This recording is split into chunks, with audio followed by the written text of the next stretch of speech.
journeys that bring us closer together with an exclusive offer on a vehicle you'll adore.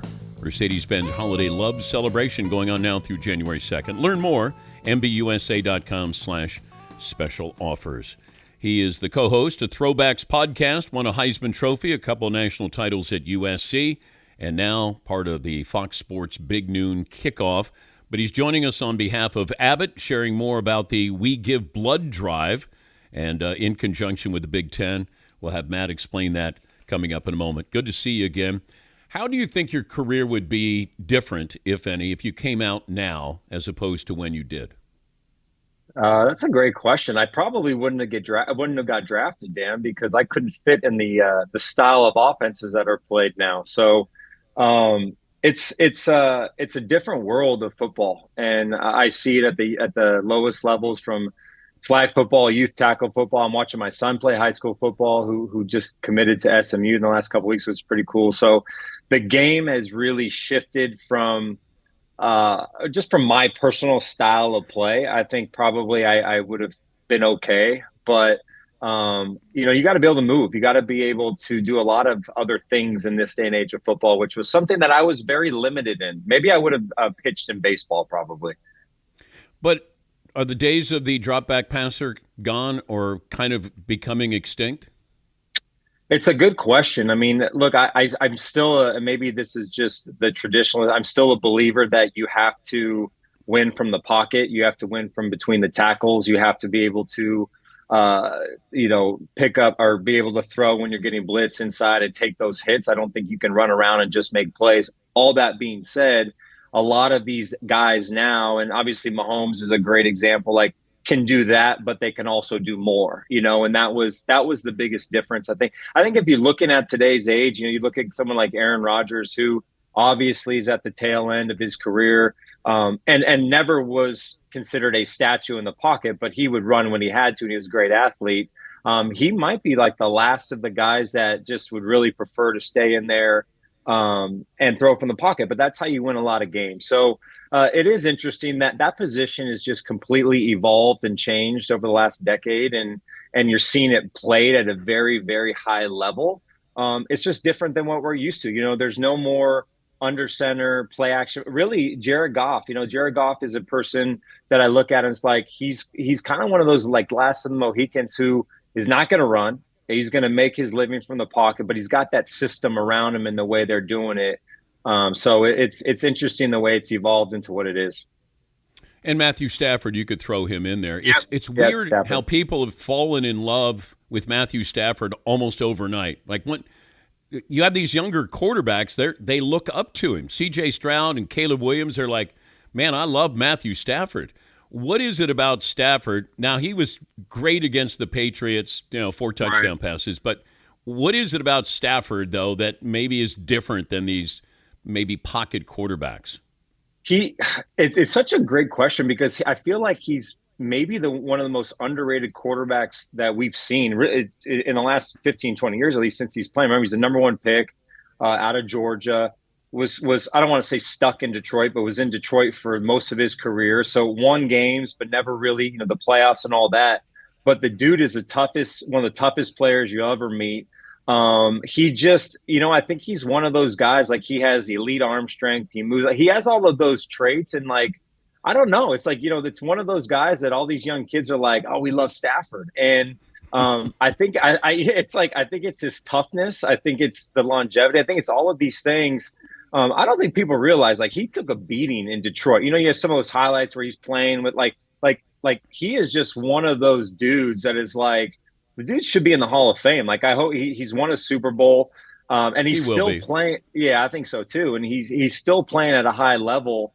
And it's interesting because in that generation, you look at kind of like obviously Brady, and then you look at like Mannings and all of those guys, Breeze, and guys that I early in my career I played with and kind of look up to, because that was what the quarterbacks looked like. Roethlisberger was a little bit of a different type of player when he was playing, but Stafford is kind of just like stood the test of time, part of that, but also part of this new generation of players. And I think he's just really, when he went to LA, he really started to gain the respect of his peers, I think, and And that's why a lot of these guys like to emulate their game after him.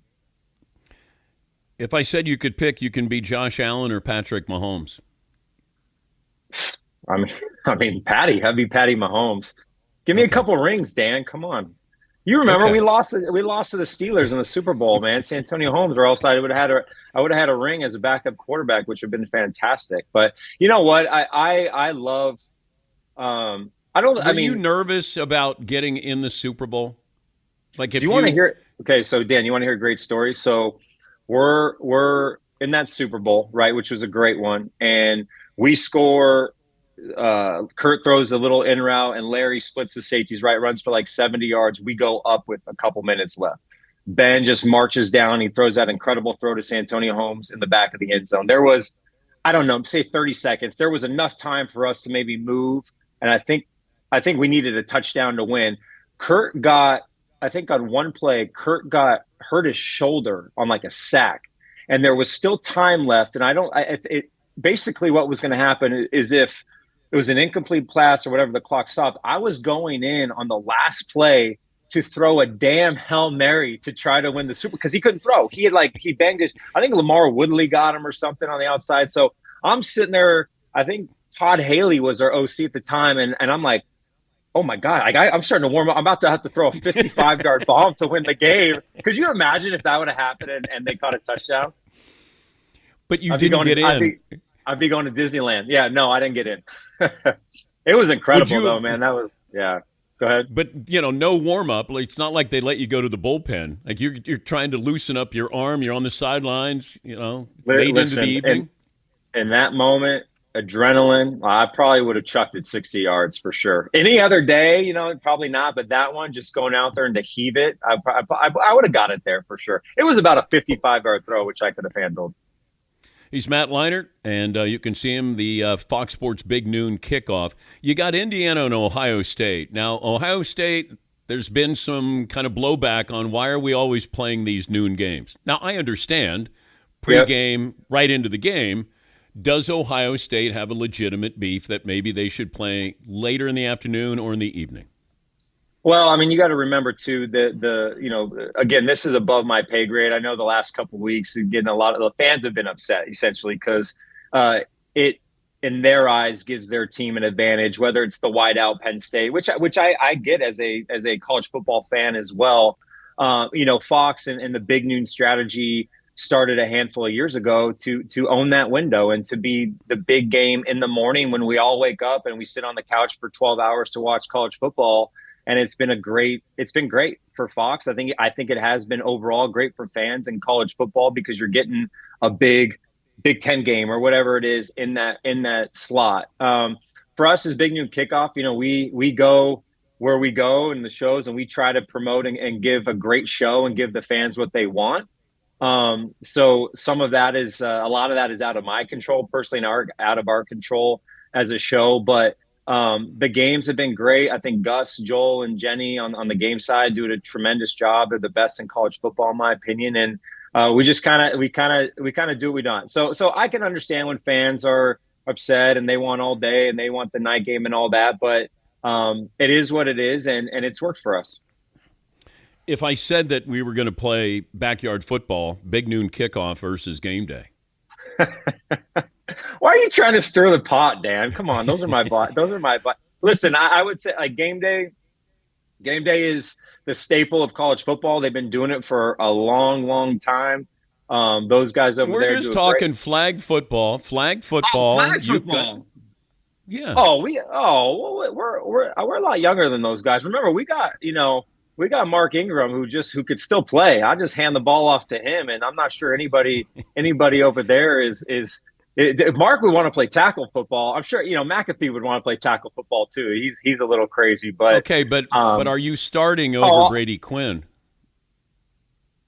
You know what? I'll play receiver. That's fine. I'll let him. Actually, I got two new hips, Dan. So I don't know if I could be playing receiver. I'll probably. We'll put Brady at tight end. No one's getting in front of that train either. Hey, guess what, Dan? Real quick. I want to say this because last time I saw you, I think me and Jerry were on the show for Throwbacks. Yeah. We got a big big shooting competition today, basketball. We've been talking a lot of smack online. I just want to let you know we're going to be at USC later. A little 3-point shot. Who you got, man? Who do you think's winning that one? You. Thank you. I appreciate it. Yes, Thank you. That's all. I just wanted to. I told Jerry to turn on the show in the morning to watch, so I give him a little plug. Explain how you got Kobe's jersey over your shoulder. So a great question. So Kobe, my all-time favorite athlete.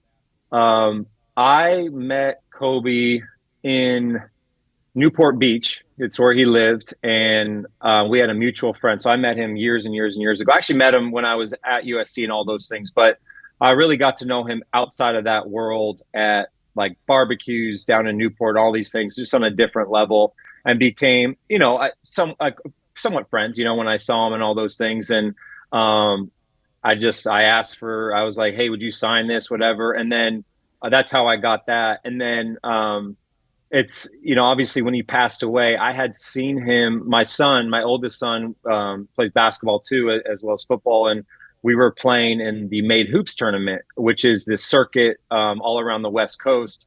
And Kobe was coaching his daughter and that team in the same circuit on the girls' side. And we had seen him earlier in that month of January at the Mamba Academy over down in Thousand Oaks for that weekend. It's a weekend of basketball, and then you play a couple weekends later.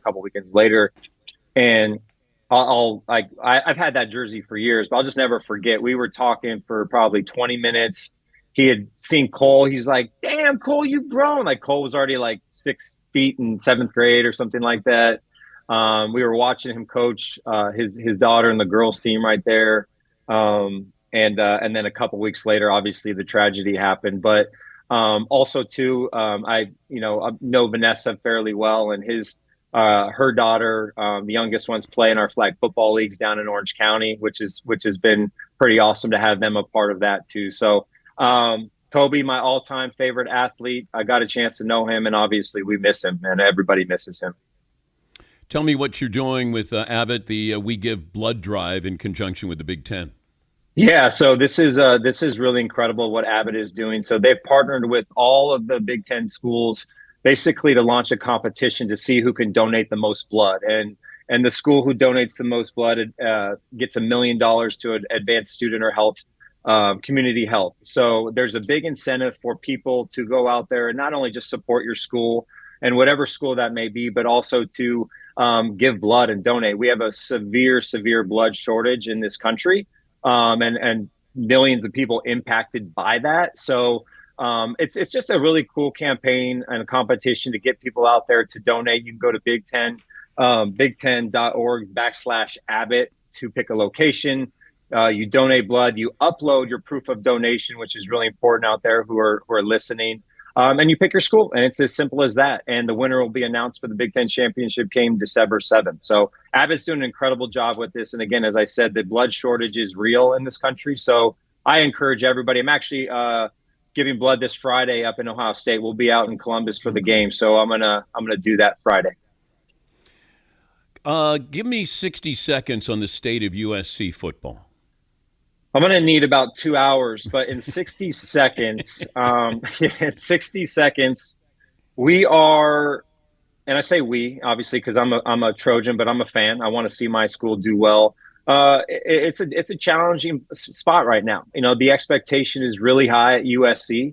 Lincoln came in 3 years ago. This is third year and almost went to a college football playoff, right, which was a great year. We fell short in the Pac-12 championship game.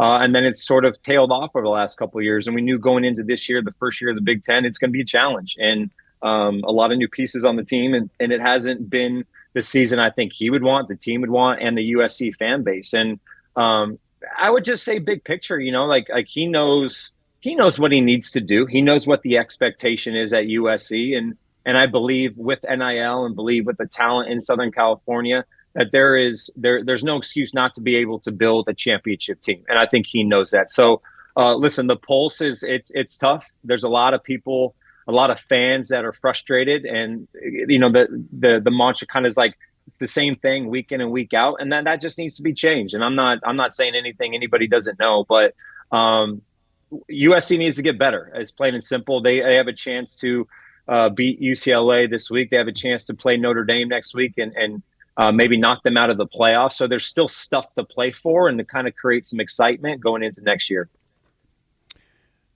The best team in college football is? The best team, you said? Yeah. I'd say Oregon. I know they're number one, but the knock with them is like, I think it's still like the perception of maybe what they've been in the past, like a lot of speed, but don't have this. Like, this is not that. Like, Dan Lanning is a real dude. Like, Dan Lanning is an SEC coach. Dan Lanning has built a team like that. They can play with anybody up front, and they have the speed to play with anybody, like in Ohio State and some of these teams that have tremendous talent on the outside. And Dylan Gabriel's, he's played a lot of football and he's won a lot of games. So I think Oregon is for sure number one, but it is this year is fantastic because you have, like, honestly, like, I think you have 7 or 8 teams. Like, Ole Miss could win the national championship. Georgia, even though they've been up and down, could win. Bama can win. Texas can win. Ohio State, Oregon, Penn State, for that matter, might have it. Like, you just, like, honestly, I think anybody could beat anybody right now, which is great. He's Matt Leinart, and for more information, big10.org/Abbott. Great to talk to you. Safe travels to Columbus. Thanks, Dan. Appreciate you, buddy. Thank you, buddy. Today's Mercedes-Benz interview of the day brought to you by Mercedes-Benz. Celebrate the journeys that bring us closer together. And make sure you take advantage of the Mercedes-Benz Holiday Love Celebration going on now through January 2nd. Learn more at mbusa.com/special offers.